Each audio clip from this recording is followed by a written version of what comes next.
Hello, I'm Jeff Ondash, and welcome to the Armstrong Neighborhood Community Channel. Years ago, back in 2017 and then 2018, we featured a couple shows about one of the most wonderful human beings I was honored to have in my life, Gary Housteau. Well, a little while before 2017, Gary came down with cancer. He had colorectal cancer, I believe, was the first bout with it.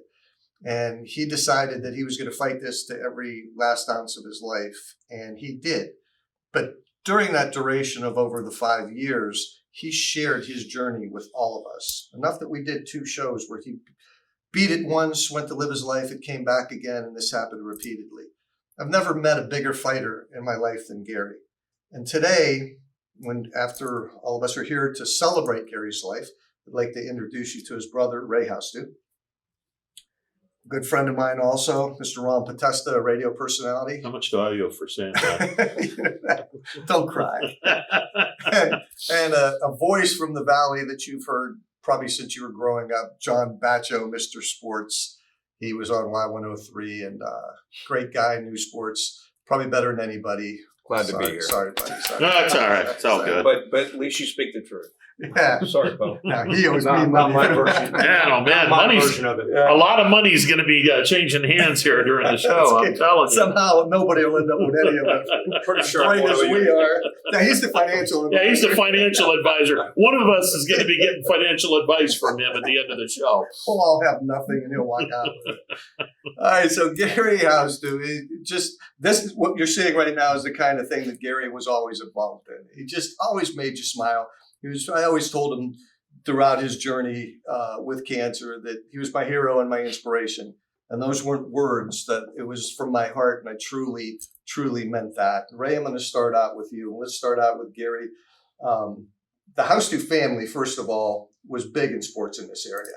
You played sports, you were involved since Little League. Gary got to be a part of something that very, very few kids actually do. So let's go back there and start with your love for sports and the family.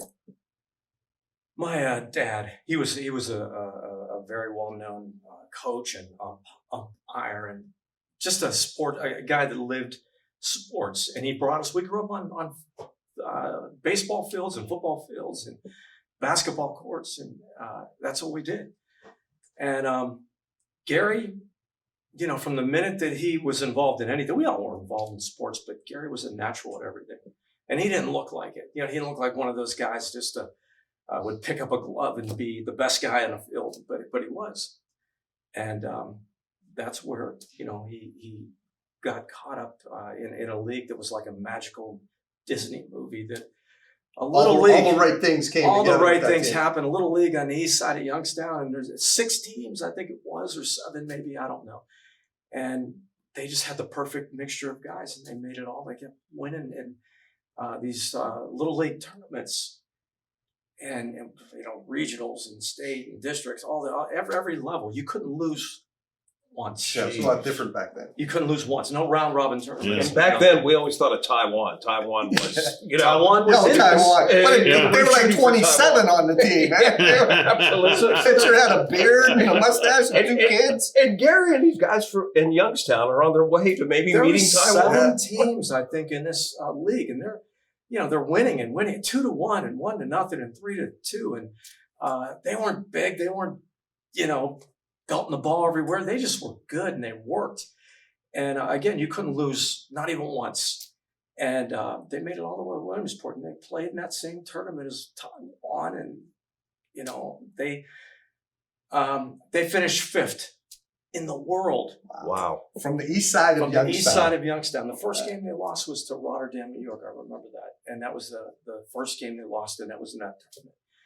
And, it took all the way to go to the best 8 teams in the world. They And made it to the show, and nobody else has done it since. So. No. And it was a big deal then, too. No. But because there were 4 teams from the United States and 4 teams from other parts of the world, and they were one of them. And just unbelievable. Gary was on second baseman on that team. And it was a magical thing. And then only a couple years later, he goes to Wilson High School, and I know that was huge for your family. He's inducted into the Wilson Redmond Hall of Fame. And that's just a couple of years after that Little League World Series. Weren't you No, guys we- inducted We together? were inducted together. That's amazing. Which was such a big deal now, to me. The anniversary came up on my Facebook memories. I saw that. Yeah, I saw today. you posted. And I looked at it, I said, Gary and I were there to induct it together. That's such a huge honor. And now, more than ever, I look at that and it's such a big deal to me. It really is. But he was great at Wilson. He was one of the best ever come out of there. Football, Yes, baseball. football, mainly football, more than anything but baseball. And he played the line, right? Yeah, he was a nose man, and he just was the best. He was really, really good, and I was glad to see that happen. That he got inducted, and me to be lucky enough to be inducted with him while he was still alive. I didn't want to wait, and have something like that happen to him after it was, he wouldn't be able to. But he was the athlete's athlete. The kid, he just loved sports. That's what he was born to do, to be an athlete and then to go into other areas. But your family then, after your sports days were over, he went to college and played football. Yes. But then when he came out, your family had a newspaper, a sports paper that you started. My other brother, Chuck, who we lost also. And his idea. And we, out of that, evolved the Valley's Playbook, which is an iconic sports magazine locally. And Bruce Burge was also involved with us, my brother Gary and my brother Chuck and myself. And a labor of love. And it was really well done. And we had a decade or more, a little bit more of that, putting that out. And some of the best stuff in sports I've ever read in anywhere. And my association with the Housteau family came directly from an article about me in the Valley's I Playbook, remember that. because I was doing my morning drive sports talk show on the first all sports station in Youngstown, WASM. Larry Ward was the boss of that station, and we did ungodly amounts of high school football, basketball, high school baseball, which I later found out Denny Liebert was the first to do a high school baseball game in this area. And then BBW stopped doing baseball for whatever reason. And when Larry got WASN up and running, he said, "We're doing high school baseball." No problem. That article in the paper, though, that was on how that nobody could build a football helmet big enough for you to wear, right? Pretty much, yeah. Yeah. I think the exact quote was, Potesta could bankrupt a third world country if they ever put a helmet on the size of his dome. Because they had to widen the doorways. Yeah, exactly. I do remember that article, by the way. Yeah. I do.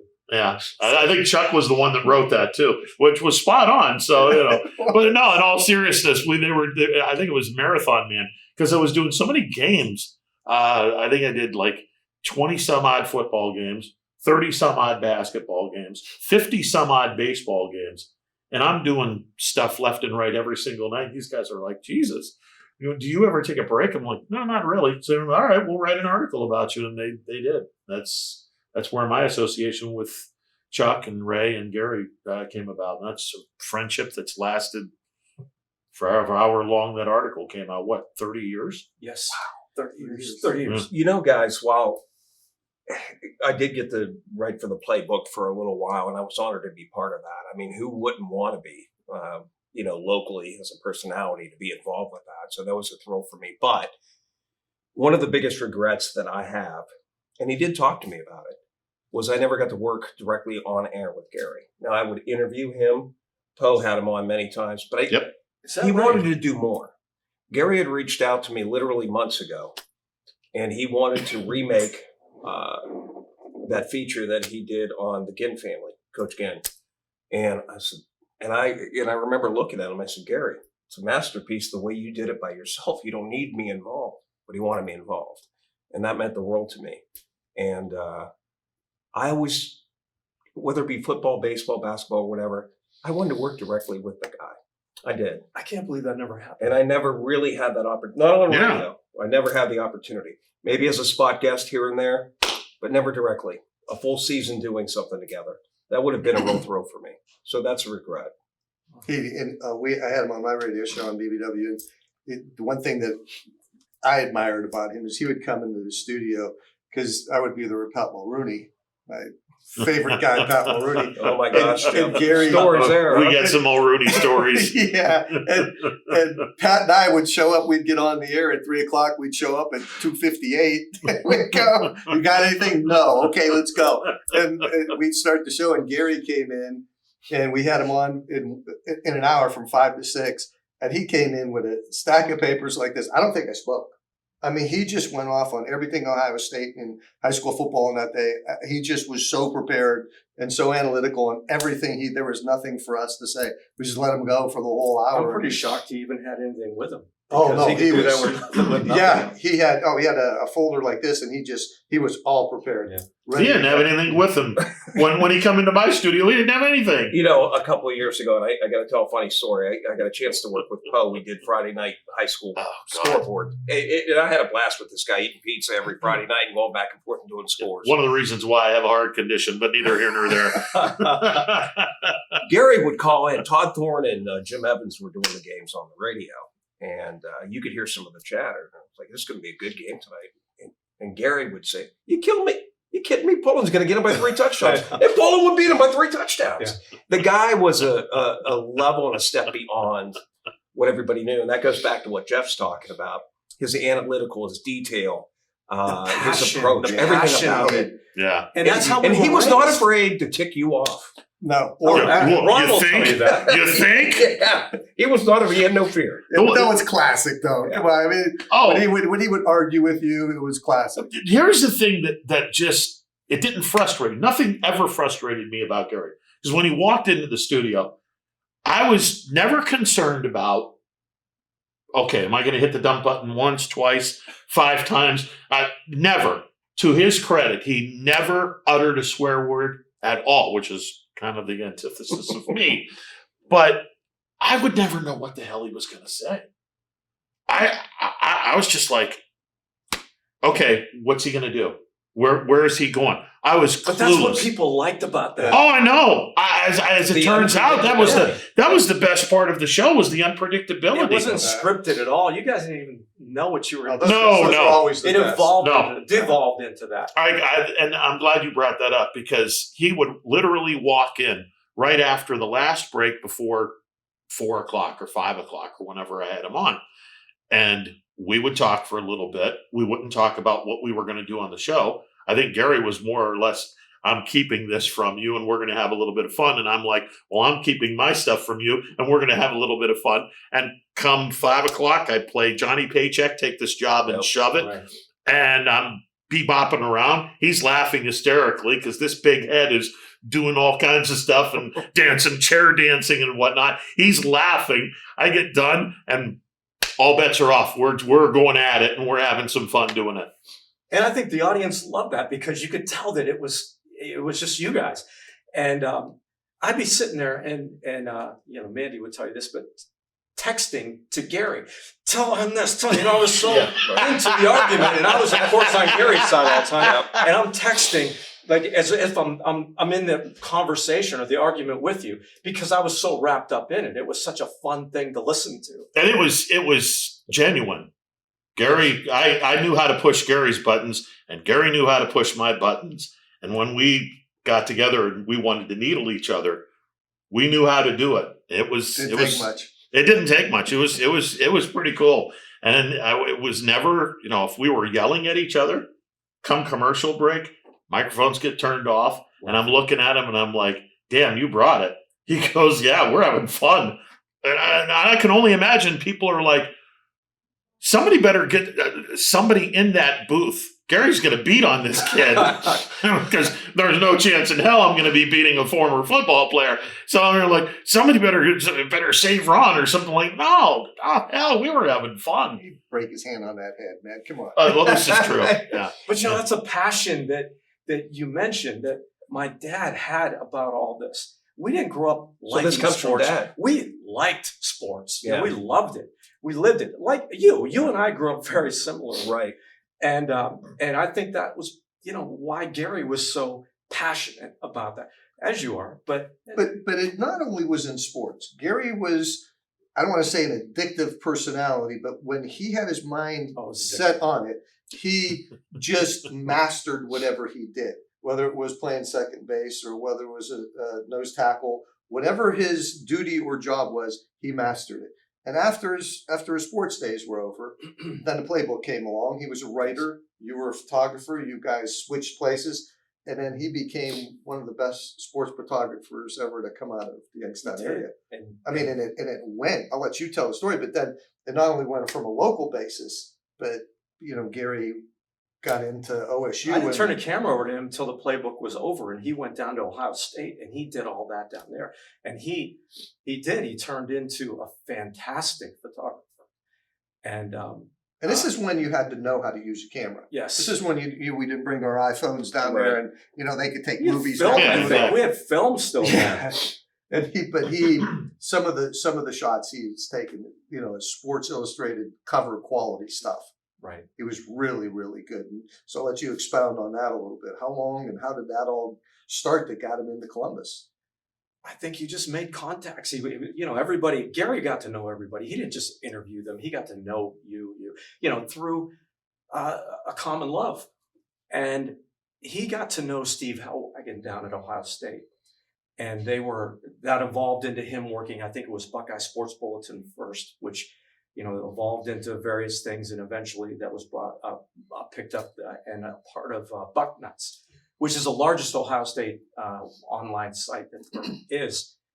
And he just was down there for, I think, 22 years by the end of it, and never missed an Ohio State home game with his camera. And while he's roaming the sidelines here, he'd go here, one night and then in the morning even, and go to Ohio State. And Friendships with like Ezekiel Elliott and the Bosa family, and the names go on and on. Jeff, that was fantastic what you said, because I never really thought of that. I think he took that same attack mentality that he used in sports, that mastering mentality that you referenced. I think he applied it to cancer. Because if you look back at 5 years ago, do you remember? I'm going to run the hills. This ain't going to stop me. Yeah. I'm going to Mill Creek Park. I'm going to beat this. I'm going to lift weights. Yep. Then he would update you. I'm losing weight. I feel good. I mean, I feel no effect. Every little positive he took to monumental extremes. I remember bumping into Ray at my daughter's graduation, and he had just lost that colostomy bag, which he couldn't stand. That thing drove him up a wall, and he felt freer than a bird. He thought, now I'm on my way. Even up until the end, if you recall, he said, my signs are good. Yeah, Maybe a miracle's coming. he He wouldn't still let you believes. say anything negative. He didn't want to No. know Yeah. anything negative. No. And that's why he was able to do that as long as he would. He just knew in his mind, he knew he was going to beat this. And whether he would ever, his prognosis from the beginning, as you said, when you had him on for his first interview, I think right near the beginning of all this, it was never a good one. I mean, it was never going to be a good ending. But Gary never believed that. No, let's go back now. He's a photographer and he masters everything he did. He also mastered his relationships and his friendships with everybody too. I want to make sure that everybody knows that I never knew anybody that had a bad word with him, and he never had a bad word for anybody. Mm-hmm. Now, he would tell you exactly what he thought of your sports program or how an athlete performed. He wasn't wrong. No. I mean, his opinion usually was spot on, and he never held that back, but he did it in a way that he wouldn't get you mad. He's just telling you the It truth. was factual. And he told you. He Yeah. didn't say it to someone else about you. Yeah. But he was that way. And then, what was it? 2016 comes around, and then he gets 17 comes around, and he gets the diagnosis. And we all know him as being tough, focused. And then when you get this, and it was a stage 4 diagnosis too. And stage 4 is not something you come out of. It's what they try to do with stage 4, from what I understand, and I could be wrong, but when you have stage 4, they try to get you situated to a point where they could buy you time. You're not going to beat it. And I remember talking to him, and when we were talking about the show, and you'll appreciate this, and this is how he was. I don't know, Jeff. I really like to do the show. I would really like to tell my story, because he brought his cancer to Facebook. And he told everybody on Facebook, the thousands of friends that he had, and said, this is what's going on, and I'm going to take you on my journey and show you how I'm going to fight this and beat this. So all of us, everybody on Facebook, read his posts all the time on how he updated us I read every word. daily, weekly, Yeah. or whatever, and we shared our sentiments with him. But I said, Gary, I said, I really think you need to take another step now. And we do on Armstrong, they would like you to tell your story there. And he said, I don't know. He goes, I really would like to do that, but I don't know if I could do that because of Ron Potesta. And I says, why? And he goes, Why? because this is a true story. Said, because I don't want to jeopardize my relationship with Clear Channel back then. If we could, because I do that. And I said, this has nothing to do. We're not doing this on Cumulus. This has nothing to do exactly. with my radio show. This is a TV thing. Yeah. He goes, let me just think about it. And, I'll talk to Ron or whatever. And then he called me. I think I talked to you. Yeah, you did. And then there was a conversation back and forth. And he called me up and he goes, okay, I'll do it.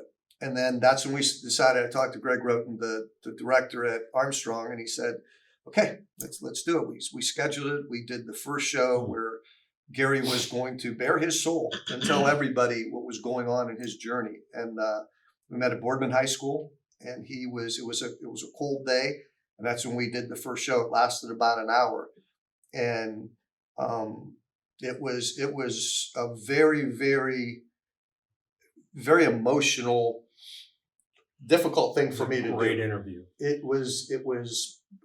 I saw a different side of him, but I saw the stronger side of him even stronger than it ever was before. There was never doubt in his mind that he was not going to beat this. He never showed 1 ounce of fear. And if he did, he didn't tell you about it. And we did the interview, and it got a lot of good comments because of how he was so open with it. I mean, from every aspect that, fortunately all of us here have not had this, and hopefully, God willing, none of us ever have to deal with a cancer. But he told us about every sensation that he had, from that he couldn't take the cold, it would make his fingers tingle, and and on his Mondays from his chemo, and how that was, and how he would be down a day or 2 days, and Or drip, that I can feel this going through my Yeah. vein. I can hear that too. but he held absolutely nothing back, and I admired him so much for that, because I don't know if I could do that. I don't know if I could have shared everything like he did without being scared to death. Quite He honestly, humanized cancer. yes, he did. And that was Yes, he did. that's the biggest legacy, one of many. That's good. I think that's going to be one of the greatest legacies for Gary, is the fact that he humanized such a terrible disease to the point where you are, for me, I'm literally crying reading this stuff, going, oh my God, I can't believe he's going through all of this stuff.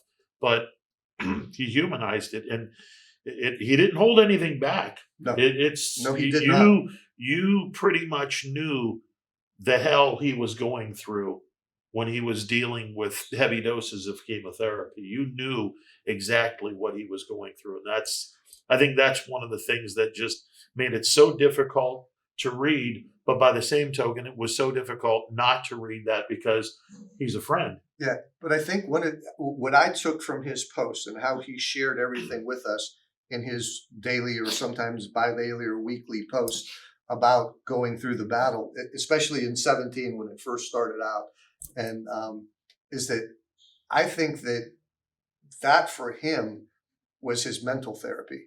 I think that's how he really dealt it. He poured his soul into all the words that he put down on those posts, and that was his way of maybe dealing and with the fear of it, because it was.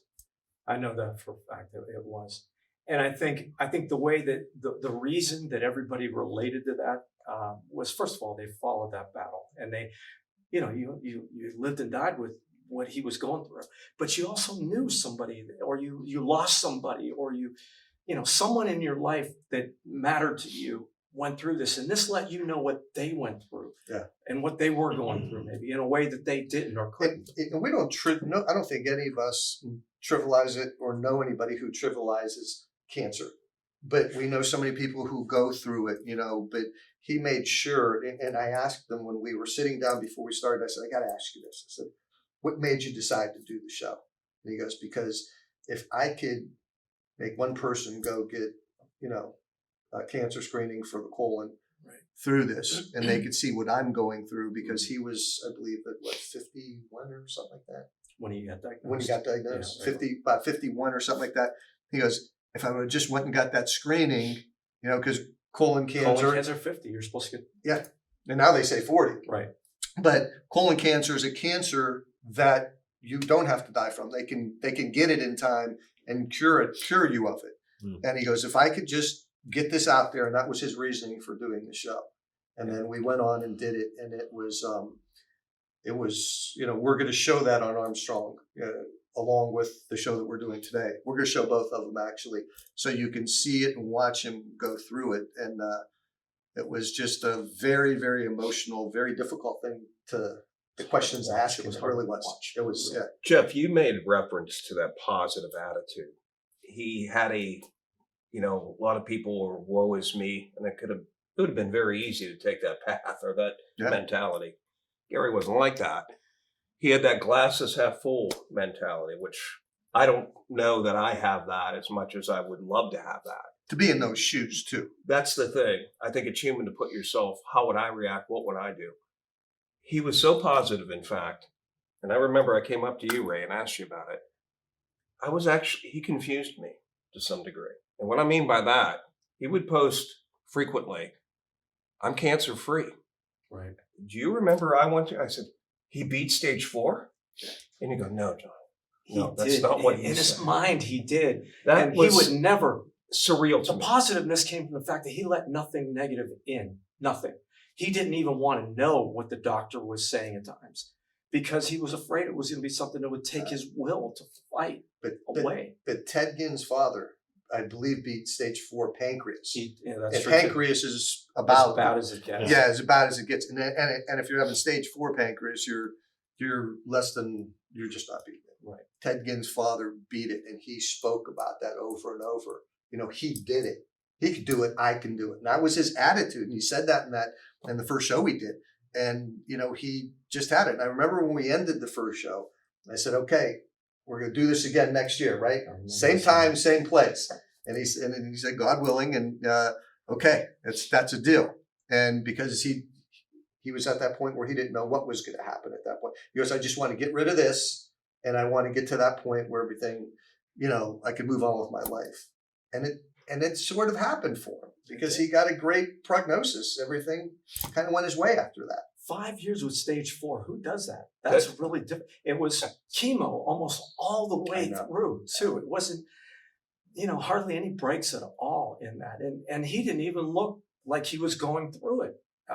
No, but when he did after the first, when they took the bag off, they did give him, I think, like you said, didn't they give him the go live your life, Gary? Yes. You've got a clean bill of health.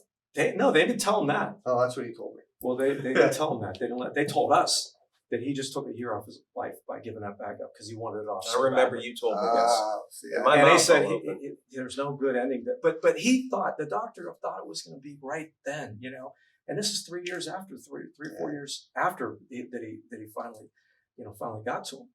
But they underestimated his will. They didn't expect at all, that next year we would have a conversation. They would have a conversation with him. I know they were very, very doubtful about his immediate future. And he was able to almost pull this off. Yeah, he did for a while. And that's why we did the second show, because he had said, okay, the bag is gone. Now I could move on with my life. And, he was so regimented though. I got to get my steps in. I got to walk. I'm at the mall. He had a plan of action that he really was going to take to not succumb to this. He was really, in his mind, he was going to defeat it. And he was, like you said, I don't know of anybody else that fought as hard as this guy. I don't think I saw, I might have seen disappointment in him. The interview he gave to Stamboni, there was probably, he said, it's not, I recall him saying, it's not fair. It's like a death sentence. There's nowhere to run. So I saw some of the fear coming out then. But as we talked about a little bit earlier, I didn't see any sign of resignation from him until a couple of days prior to his death. He texted all of us. He goes, "They put me in hospice. It's over." We all got that text. Now I've got to come back and be Gary. And I said, "Gary, a lot of people go to hospice and stay there for a lot longer than you think." And that's the last I ever heard from him. And that was sad. Yeah. But that's how long that he kept the battle up. But the Stan Boney interview, if you keep in mind the context of that, that's right after the doctor finally, he listened to the doctor's prognosis, and the doctor then told him you have 6 months to, I think, 3 to 6 months. 3 to that 6 was in months. Summer of 2021. Yeah, so this is right after that. And then he realized this is really going to happen. And I remember that line, "Nowhere run." You know, that to me, that just tears me up. That does. I can't even imagine, knowing that you have an expiration date. Yeah, because he, in his mind, throughout the first 3.5 years or 4 years of it, when he took the bag off, and then he told me, again, I can only go by our conversations. I beat it. They told me to go live my life, and then it spread. He went and got a PET scan, I believe, and then he said it got a little bit worse. You have to go back to the chemo again, and he started back on the chemo again, and then that's when we decided to do the second show. We did the second show, and then he got it again. He told me then he had another clean bill of health. I never saw any kind of resignation in him at all. I mean, he in his mind thought that he fought the fight and he beat it, and he was able to go on. And there was the 2 bouts where he got the PET scans, and then they both came back and they were not what he wanted. Well, Jeff, in fact, on his Facebook page, did he not say, "I'm a 2-time stage 4 cancer survivor"? Yeah. Yes, he did. Yeah, because it went. What's to that tell you different about his areas, right? mentality and his fortitude right there? No, again, the conversation I had with him was, they told me to go live my life. I beat it. I'm on my way. Mm-hmm. And that's when it came back the second time, and we did the second show a year later, and then he had said that it moved or whatever, and but he had the same mental attitude towards it, that he was going to defeat it, and then through conversations He didn't did. let us go to a lot of those doctor's appointments. We didn't know ourselves what was going on, so we were going by what Gary was saying. And his standing instructions with his doctors, if it's negative, I don't want to know it. So he's not hearing anything accurate. He's hearing what he wants the doctor to tell him. And we didn't even know what was really happening. So we tended to, cling on a little bit to maybe what Gary was saying was actually true. But, we knew better. You just don't 1 month go from stage 4 to nothing. They don't say you're cancer free now. It takes a long time before they establish something like that. But that's how he dealt with it. He didn't want one negative thought. He would get mad if you tried to bring up an. I try to give him advice for what to do to get your estate in order. Because even if you don't have a diagnosis like that, you don't want to hear it. We all have an expiration date. Right. We just don't know when. Yeah. And we don't consciously ever think every day when that day is going to be, because thank God we all have our health. We're not dealing with something like this. And what's amazing is, Ray, how close you came to not even being here when Gary passed. Yeah, Because, we of course, could touch on that now. 2 years prior to. Go ahead, Jeff. Tell the story. We did a show with you, unfortunately, that was kind of inspiring. I wish we never had to do that show, but you ran into a situation in the midst of Gary dealing with his cancer battle. It's my family history. I mean, the heart issues are, part of my dad's side of my brother Chuck. That's what he died of. And, my dad died of that. Uncles, aunts, everything, all the way up and down the line. And I thought I beat it. I thought it wasn't going to happen to me because I did everything the way over and above the way you're supposed to do things. But it did. But I'll tell you what, that didn't affect me as much as watching Gary go through this, because this happened and it was done. I didn't know it was coming, and then I was better almost instantly. And Gary, though, to watch this battle, that really gave me more of a perspective on how short life is and how neglected sometimes, how we take for granted things. I died. I was gone for 5 minutes, 8 minutes, whatever. That's as dead as you can get. That long. Yeah.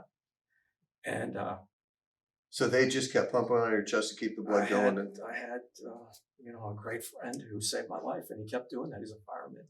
Wow. And they brought me back, and my body was strong enough to survive all that. So yeah, that's as bad as it gets, and still able to come around and talk about it. But it isn't the same as watching what Gary went through. And again, going back to you had a massive heart attack. You were at a gym. Yes. The guy works out more than anybody I know, and just dropped.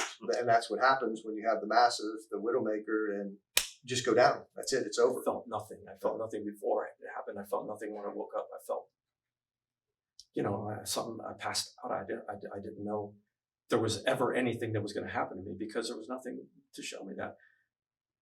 I did more the day before that happened than most guys do in their hardest workouts. And what was Gary's reaction to your situation? He admired the fact that I was able to overcome that. I didn't do anything heroic. I just lived. What you're doing is heroic. But I think it gave him a little bit of inspiration too. And, with Phil's indestructible a little bit. And, Chuck, we lost, of course, my dad also to that. But I don't know. I think it gave him a little boost. I like to think it did anyway. He told me that. And you touched on this a little bit earlier. Throughout the battle, for at least the first 4 years, up until winter of last year, I never saw his appearance look like he was ill, like he had cancer. Mm-hmm. He kept walking, he kept moving, he didn't lose weight, he didn't, all the I don't want to say stereotyping, but what you hear from cancer patients, the loss of hair, the loss of weight. Well, he told me the facial hair was only because his skin had become so sensitive he couldn't shave any longer. It was irritating to him. It was Probably painful. from the chemo, because he would Yeah, say reactions. his Then the fingers, jaundice came late, toward the end. So and even he still kept his head up at that point. Yeah, you had a surprise party for him at the Magic Tree. Mm-hmm. And I remember getting there late, and it was about 10:30 at night. And I got this, I sat down with him for about a half hour, and it started off, like when you're talking to somebody that's going to give you really bad news and you really care for the person, it's hard to just not break up. Right. I mean, it's just Absolutely. not hard. But you're like, I can't do this in front of him. And I went down and I sat with him because I really didn't know what was going on just yet. And I kind of, you had told me that the news is not good that you got from the doctors. I didn't know about the 6 months that he had. And when I sat down with him, we just exchanged some pleasantries. And then about a minute into it, he goes, Jeff, he goes, I've never been afraid this whole time. I've never been afraid, but they told me I have about 6 months, and it was his first time I'm afraid. And did those 2 shows with him. Couldn't hold it back. I don't know how I held it back then, because I remember I walked up to you later. You can't. And I cannot imagine hearing those words after you fought so hard and so gallantly for that many years. Yeah. Right. And then to now have to deal with that. I couldn't mentally do it. There's no way. He had been sentenced. Yeah. Is basically the way he looked at it. I said, and I still believe this to be true, if you had gone, Ray, during your heart attack, you would have never known all the people that truly loved you like they do. Right. Chuck never got that opportunity, didn't. your older brother. Gary got that opportunity. Yes, he did. He lived for 5 years. People saw the pain and the journey that he was, and the outpouring of love and affection. We did that benefit for him up at Kelly's.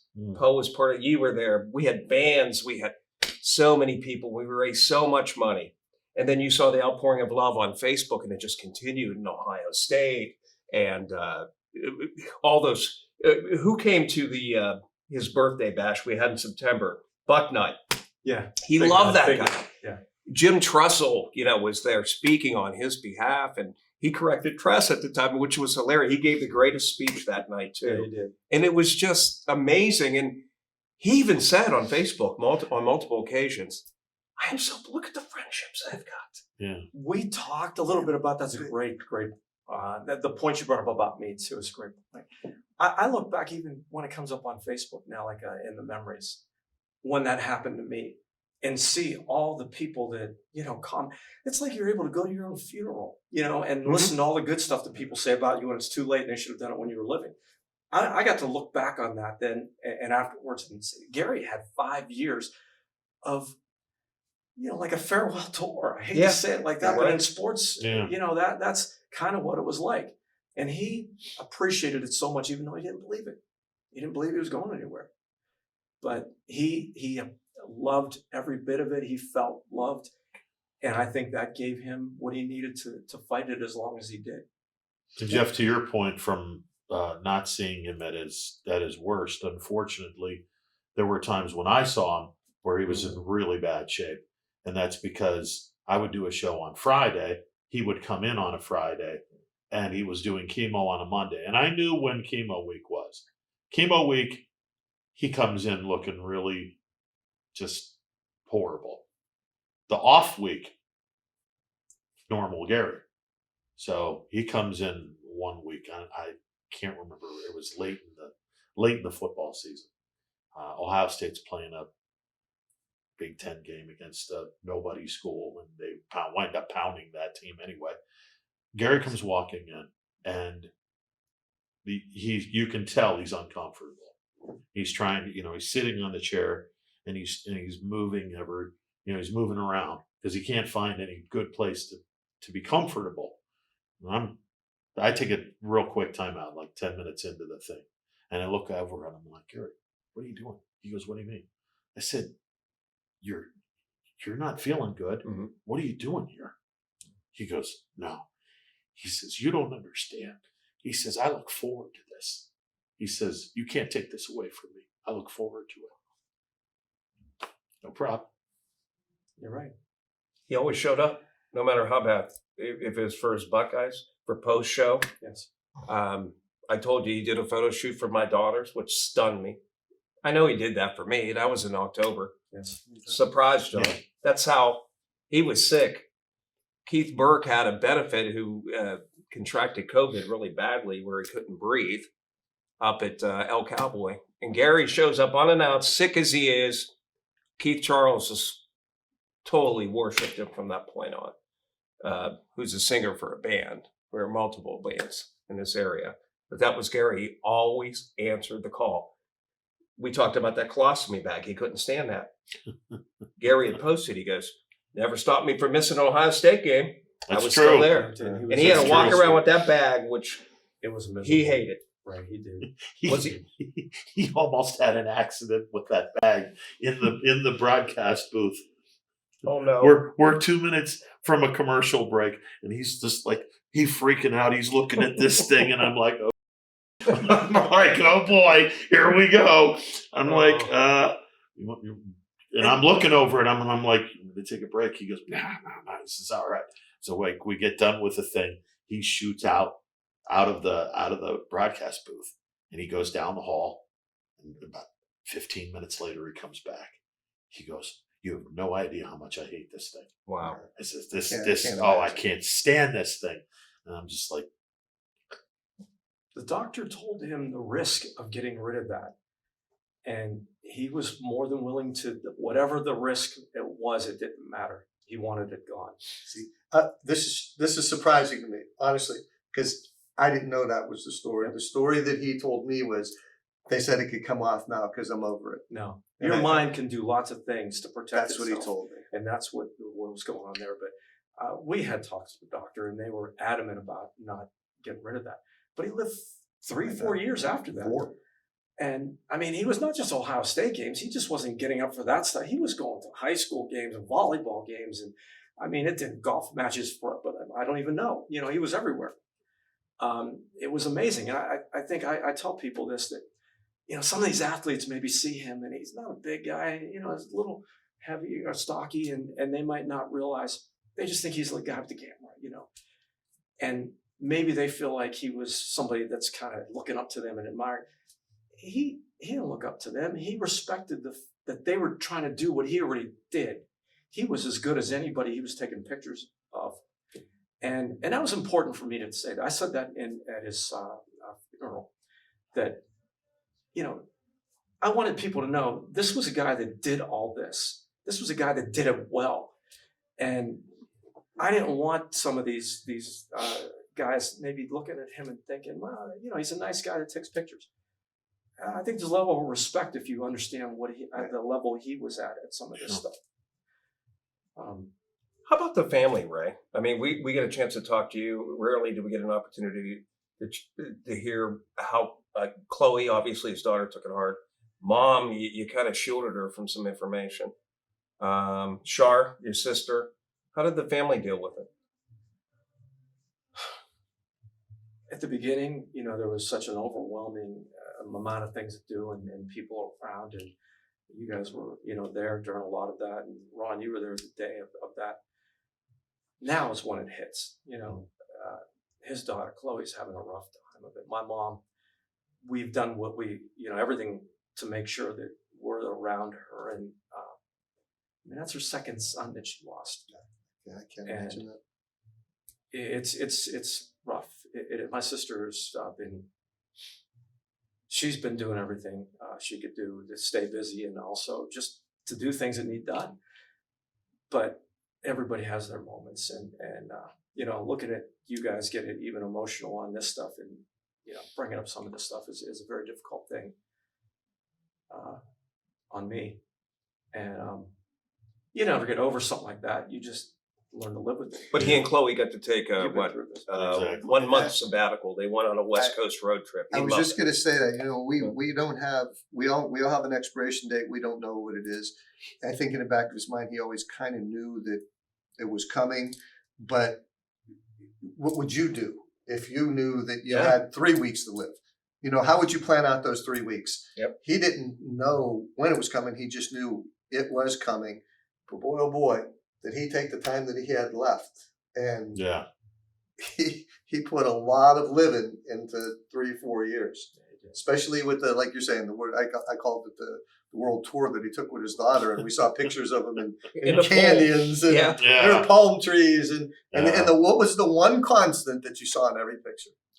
To me, a big smile. That big smile, that grin from ear to ear in every single picture. Yep. He looked at peace. Exactly. Despite his ordeal. He looked at peace. A lifetime of lifelong memories on one 1 month, or not even a month, 3 weeks, whatever it was, on that trip. And his daughter, all of us won't, we kind of took that trip with him. Oh, yeah. But on Facebook we did. No, absolutely. It's another thing. He let everybody in, us too, and as well as people we didn't even know. But all the memories just on that trip alone, it's just a lifetime worth right there. It was again. We would never have. A lot of people would have had the opportunity to know Gary Housteau if it wasn't for how he shared his life with everybody.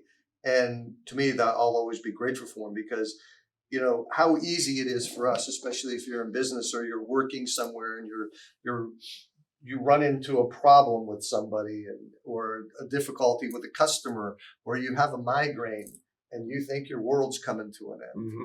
And then I would always tell him, you're my hero and you're my inspiration. I would always say to myself, when I would get a migraine or something like that, Gary, I would go to him, and think of what he was living on a daily basis. You don't have a problem when you think of somebody in that position, and when you're trying to feel bad for yourself. Gary helped us to put our lives in perspective every day. Imagine all the people battling cancer and everything.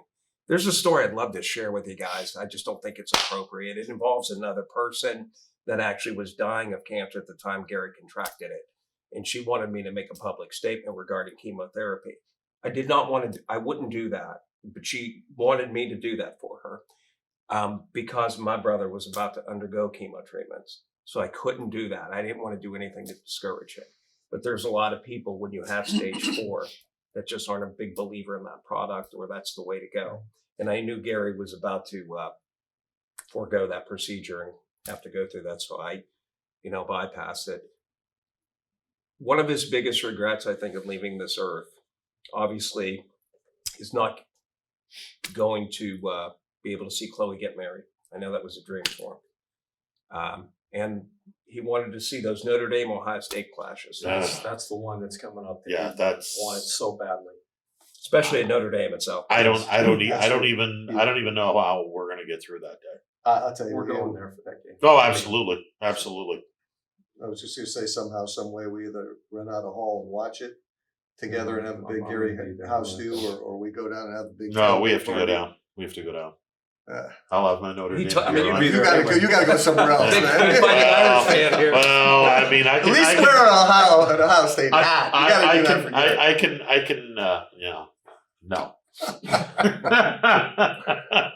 You're gonna watch a bird's gonna fly over you. You know, here's and there's gonna be some droppings in it. here's the scary thing. Gary's gonna send them by. A good friend of mine passed away years ago, and when he passed away, his dying wish was for everyone to dress up in Notre Dame gear. Now, no problem. Huge Notre Dame fan, no problem. His sister was an Ohio State fan. Oh boy. Went to Ohio State. Diehard Ohio State fan. Her kids all go to Ohio State. This is going to be interesting.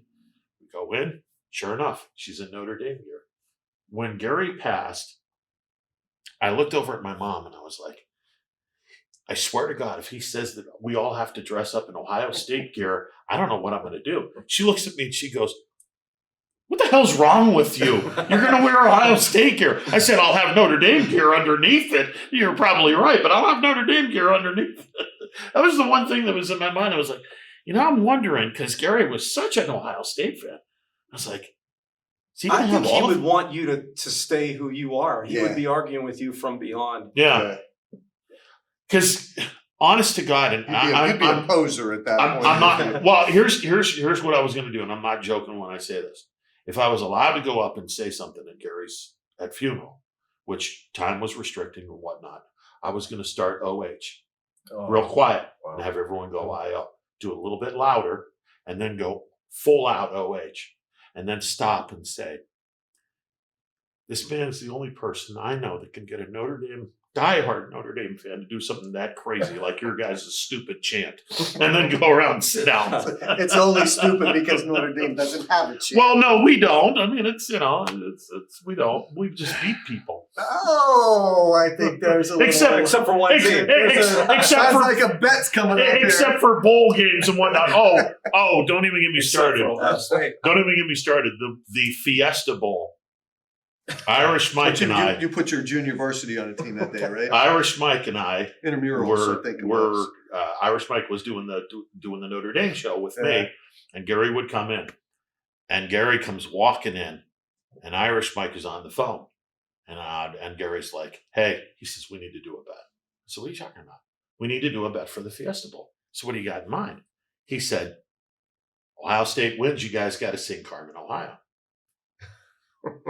I'm like, the hell are you talking about? He goes, if Ohio State wins, you got to sing the Ohio State fight song. I'm like, all right, well, what happens if Notre Dame wins? He goes, well, I can learn the words to the Notre Dame fight song. I'm like, oh, this is going to be good. Deal, game on. Let's have some fun. Great. And of course, Ohio State wins. So the next Friday, Irish Mike and I are in the studio wearing Ohio State stuff, doing the Ohio State fight song.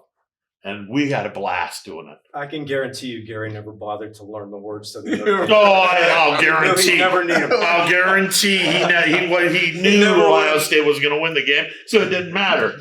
I felt like this, especially as soon as Notre Dame lost their linebacker. I was like, oh yeah, I'll be singing. There was going to be an I'll be singing the Ohio State fight song. Yeah, whatever. There's the reason. There's the reason. I mean, it had nothing to do with the fact Ohio State was bigger, faster, stronger. Did we lose Joey Bosa right away at that game? That were on a horrible All right, so that kind of targeting. evened out there. It kind of evened out. Yeah. Yeah. Okay. It kind of evened out. Well, he did get to see the Buckeyes win a national championship. Yep. Now, he didn't see the Cleveland Browns win an NFL Super Bowl, but quite frankly, I don't think any of us sitting here might make it to that. Either Jesus Christ is going to come back to life before, or come back to earth before the Super Bowl ends, You got that? or right? hell freezes over. One of the two. I think I'm Joe just telling you. Burrow down in Cincinnati might win one before the Brownies do. But that I know that that Notre Dame series coming up, he would write about that repeatedly, and he would always say I wanted to go to the Golden Dome. That's the one I really wanted. Pinnacle of college football. Yeah. You know, a good Notre Dame team is great for football. So is a good Michigan team. Yeah. Oh, Yeah. God, I hate saying that, but it's Yeah, true. it is. You know, sometimes you got to take a smack in the face. I Like think Ohio State football's did. been pretty good without Michigan around for the last few Wait till the shoe this year when they come down. I'm glad Harbaugh stayed. Oh, yeah. I'm yeah. sure Gary's thrilled that Harbaugh Yeah. stayed. Yeah. Because they're going to put a licking on him big time Yeah. when they go down there. Do you imagine the conversation if Michigan beats Ohio State again? This year? The conversation Gary could have up in heaven. Oh, I'm going to be like, don't say anything offensive. You may go into timeout here. You know, so The don't timeout do it. clown. Don't do that. you know, when we talk about football now, and it won't be long as the draft will be coming up, and then the spring practices will be coming in, and before you know it, high school is going to turn around, and then the thoughts are going to go back to this is going to be a year. Captain Obvious. Yeah. Yeah, Oh, Gary won't be here for high school football. That Captain Obvious. The was Captain genius. Obvious was the best. Yeah. That was High the school best of the best. prognostication. Yeah, he was spot on. Some of the almost high school all the coaches time. might not agree with that. Well, it's Well, factual. again- They didn't like the. He didn't mince words. No. Hey, He for called four- it as he saw it. For 4 years, It I was was great. hearing high school coaches go, "Why? Why are you doing this?" Did they I talk said, to you? Her I said, kids. but let me ask you something. Where is he wrong? Yeah. Conversation They, ends. they did come up to you though. They Oh did. They yeah, did. That's good to know. absolutely. Yeah. I said, conversation ends when I said, Right. "Is he wrong?" I mean, look, yeah, he was a little rigid and a little, with some teams, but was he wrong? Not very often. There's going to be a massive void for the high school football Oh, yeah. coverage. And That all due show, I'm gonna respect to miss the that coverage show. we do have here, Yeah. we have some nice entities, and who knows a few of them as well as I. But Gary did it Again, in the his money own I got to pass. his on. own unique spin, his own unique way, and he didn't mince words. It wasn't sugarcoating because a lot of times you mentioned about these entities or these institutions, they put it on through rose-colored glasses. Gary didn't do that. He was respectful of the high school status, but also he had to nudge you a little bit. Most particularly if you were a coach or you're running a particular system, he would do that. And that was refreshing to me. I loved to read it. It was because He never did it in a disrespectful way. No, It was just a I factual. think some felt disrespected, maybe, but he didn't Well, mean they that might have to- felt- No, he was just like Bo said. He's just speaking the Right. truth. But You know, this and is- it's on the high school level. Sometimes you have to speak. What's the more truth. disrespectful is if you say that when they're not around, and Yeah. you say something different when you're with them. Yeah. But this is also coming from a guy that saw games outside of the Youngstown area. And let's be honest, guys, our area, as good as it's been, has nowhere near as good as it once was. We don't have teams going to the state finals, let alone winning the state championship as frequently as we used to. We haven't had a public school win a state championship in the 21st century. So Gary would go to games where guys were actually throwing the ball 35, 40 times, normal game of football, where around here, you don't see it as often. 3 yards in a cloud of dust. You Right. see a lot more running, and that's where Gary's argument was, wait a second, why are you guys running the ball 85, 90% of the time when you should be throwing the ball? The amount of yeah. times that I saw in areas that are now better than our area. And in the teams football. that are beating the teams in this area are the teams that are throwing And football. the that was teams his that point. Gary That saw. was his point. Yeah, That you can exactly. beat the guys in your league, but you can't go beyond that because football's evolved beyond what we do still locally. Yep. Except for a few teams. Yeah. But his point was valid. So when the high school football season rolls around, there will be like you said, Void. Johnny, a big void, Huge A void. big chasm. Those pictures that he would post, Everything. and especially not only for our view, but He for was everywhere. for the parents' view to see And their the same kid night, he was everywhere. It was, Yeah, Yeah, he'd go game to game to game. 21 has incredible high school football coverage, and they all do. Quite frankly, they sent them all. hey, guys, go Gary back was to a that. one-man show doing Yeah. that. Yeah. I mean, wow. He But was he- unbelievable. His photography was phenomenal. And then on Saturday, he was down in Down in Columbus Ohio watching State. Ohio State. Right. So if you want to bring an end to this now, I'll start with you, John, and we'll end with you, Ray. Okay. Gary Housteau. He was a man that really was an inspiration to all of us. He he took us through a journey that not too many people could do of his battle that he was going to at some point die from. He had a bad prognosis at the beginning of stage 4. He never accepted that. He ended up living 5 years. He took us on a journey through Facebook and shared everything with us, from every chemo drip that he had to every body ache and pain, and he never held anything back. He did hold some of his fear back, I believe, but he was the most positive, inspiring man I've ever known in my life when it came to that. He just gave you a positive way to put your own life into perspective so that you never felt sorry for yourself, so that you didn't have to think that your life had any bumps in that you needed to worry about. People like Gary had some serious bumps in their life that they needed to worry about. He showed you that you didn't have to. He showed you a different way to tackle that if we ever have to be in his shoes. So I wanted to, from my heart to Gary out there, thank you for doing that and sharing your life in the last 5 years of your life. Every smile I saw on your face, the tour that you went with Chloe, to seeing her graduate from high school, which was your original thing that you wanted to do, to seeing her to go to Ohio State that you didn't think you were going to be able to do, but you got to see that, to every other aspect on Friday and Saturday night, and then again, ultimately to the end, and sharing that with us too. And I thank you for that. I love you, brother. Go ahead, Chad. I'm going to keep mine brief as well. Gary, I love you. I miss you. My life will never be the same without you. And while you do lose family and friends, and gosh knows I've lost my share of them, nobody could ever replace you, brother.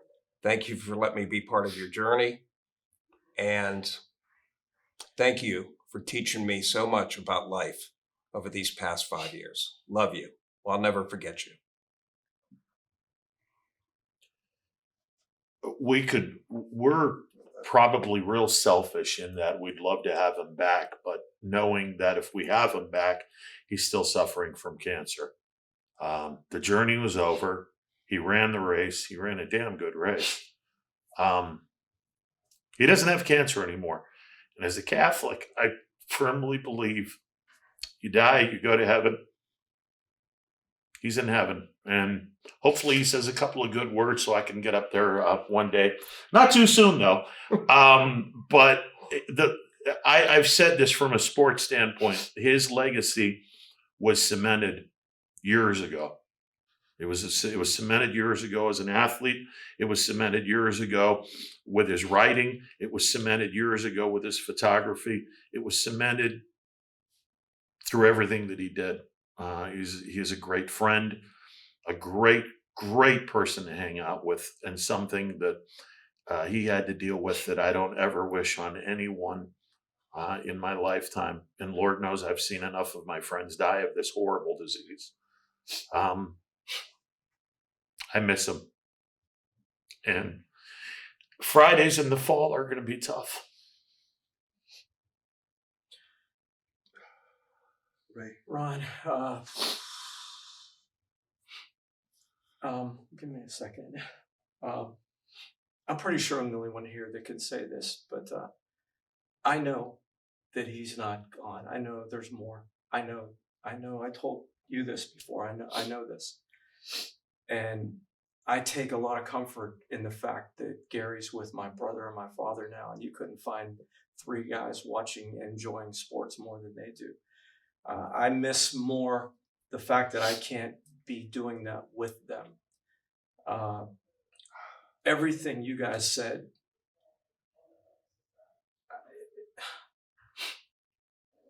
is what I'm living.